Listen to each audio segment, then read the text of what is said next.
Penyidik Polri bak dikelabui, Firly diduga tak datang ke Dewas KPK.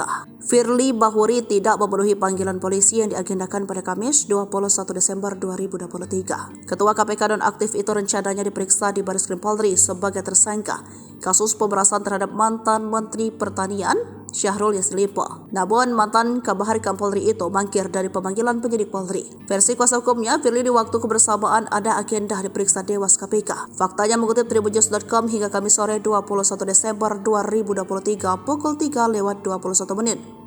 Tak tampak batang hidung mantan Kapolda Sumatera Selatan itu di kantor Dewas KPK di Kuningan, Jakarta Selatan. Fakta itu juga diiyakan oleh Tirta Juwana Darmaji atau Alex Tirta, sebab Alex juga datang memenuhi panggilan Dewas KPK. Namun ia tidak melihat keberadaan Firly. Ia diperiksa oleh Dewas terkait penyewaan rumahnya di Jalan Kartanegara nomor 46 Kebayoran Baru, Jakarta Selatan oleh Firly. Gak ada tadi, kata Alex Tirta usai menjalani pemeriksaan di Dewas KPK. Dihubungi terpisah, Kapolda Metro Jaya Irjen Karyoto mengancam akan menjemput paksa Firly Bahuri. Penyidik bakal melayangkan surat panggilan kedua yang disertakan surat perintah penjemputan paksa terhadap Firly. Karyoto menuturkan ia juga akan berkoordinasi dengan Direktur Reserse Kriminal Khusus Polda Metro Jaya perihal tindak lanjut penanganan perkara tersebut. Mantan Deputi Penindakan KPK itu juga menegaskan jika nantinya Firly tak mengindahkan panggilan kedua pemeriksaan, penyidik akan mengeluarkan surat penangkapan.